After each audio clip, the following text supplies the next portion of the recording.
Kaja Kallas has warned that China and Russia could benefit from divisions among Western allies. She has stressed that if Greenland's security is threatened, it should be addressed within NATO itself. Kallas has also pointed out that tariffs would harm both Europe and the US and urged that the dispute should not distract from the core task of ending Russia's war against Ukraine.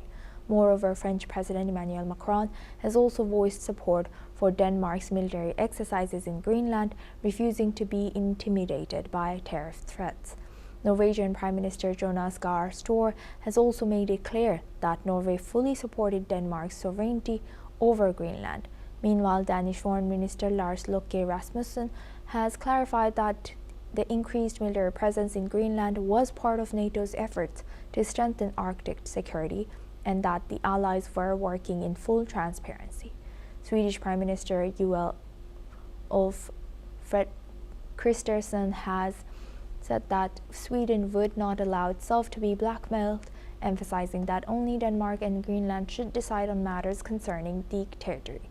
Kristersson has said that Sweden is engaged in intensive discussions with other EU nations, Norway and the United Kingdom to form a coordinated response.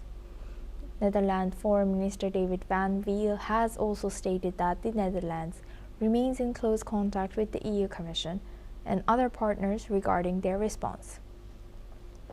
While a spokesperson for the German government, Stefan Cornelius, has also said that Germany has taken note of the US President's statements and was closely coordinating with its European partners. While Finnish President has sternly asserted that allied issues should be resolved through dialogue, not pressure, Stubb has also warned that tariffs would damage the transatlantic relationship and could spiral into a vicious circle. These statements from European leaders show a united front against any threats to Greenland's sovereignty. Now for this discussion, we welcome retired Major General Sudhakarji. He's an international affairs expert, joins us live from New Delhi. Thank you very much, Major General, for joining us once again. Good to see you. Thank you for inviting me to your show. Thank you so much.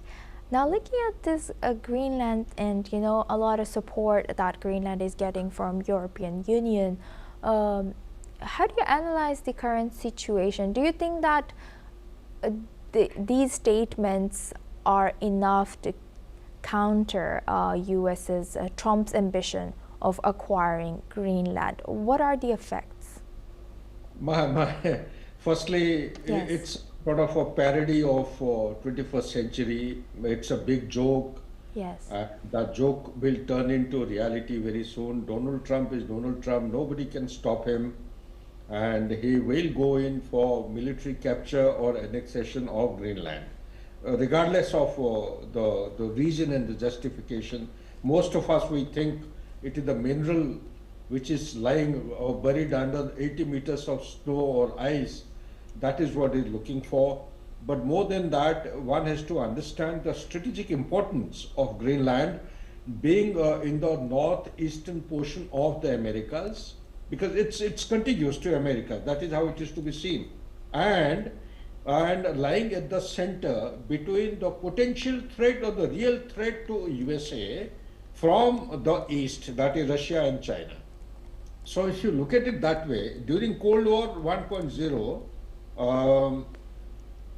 America used to have something close to 14 or more than 14 bases in Greenland. And Greenland, if you look at it, it's around 2,700 kilometers long, north-south, around 1,100 kilometers west to east, roughly around that. So, and with a coastline of 34,000 kilometers, with 2/3 of the area of Greenland under Arctic. So what is actually pushing and compelling Donald Trump to go in for such kind of a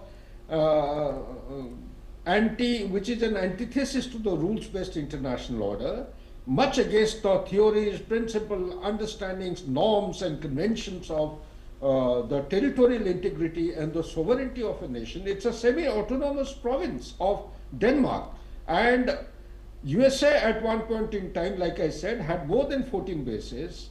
Now come the Cold War, end of Cold War 1.0, disintegration of USSR, they bring down the number of bases to only one. And in 2002, USA arbitrarily withdraws from a very important agreement called as Anti-Ballistic Missile Treaty between the Soviet Union and the USA, which was signed way back in 1972. It is simply by virtue of its centrality to keep a kind of a monitoring establishment and carry out surveillance of the potential trajectory or the future, the trajectory of the ballistic missiles which were expected as threat from Soviet Union during Cold War 1.0, now having reduced. To my mind, it is, I think he is not stating it, but as a geopolitical expert, I feel there is much more than what meets the eye. He is maybe indicating about mineral, but the golden dome instead of iron dome is in the making. They are going in for making, insulating or protecting entire America as a nation state from all kinds of threat, which is simply impossible. And perhaps to make that effective, they have to have footprint and strategic presence in Greenland. This is one issue which may be driving him, compelling in such a determined manner that it is next to impossible to dissuade him. So under these circumstances, NATO forces are very far and few. As on today, we have 50 people who are 50 soldiers from a couple of countries. There are 8 NATO members who have participated, sent their representatives, and for against whom Donald Trump has already announced 10% of tariff to be imposed. UK happens to be one of them. France is there. Germany has sent the troops. So likewise, the gradual mobilization of mind and a physical contribution towards a consensus response against America is growing in the world. NATO alone is not good enough. The entire world has to come together, in my opinion, and resist against violation of the sovereignty of a nation or semi-autonomous state under a particular nation, and also disregarding the territorial integrity, the way and the manner which Donald Trump is trying to extend his authority and supremacy is not acceptable in the world order today. It has to be stopped. It has to be nipped in the bud. If we don't do this, it will set course for any country everywhere in the world. Whichever country is dominant in that region, they will continue to practice and keep quoting this precedent. If USA could do, Putin has done for Crimea, and also 20% of land of Ukraine has been captured by this thing. Russia went into Georgia way back in 2004, 2008. So why not us? This will become a very, very, I would say, unwarranted, undesirable precedent in the world order, which will be highly dangerous and will be fraught with criticalities of frequent breakout of hostilities between countries. So therefore, I would only urge that instead of dominating the world, let the new concept start in the world order, that you engage with the world. Being a global power means you need to engage. Diplomacy and dialogue is the answer. Conflict is not the answer. Confrontation is not the answer. These are my personal views. They may be at variance with others, please. Back to you, Asuma. Right.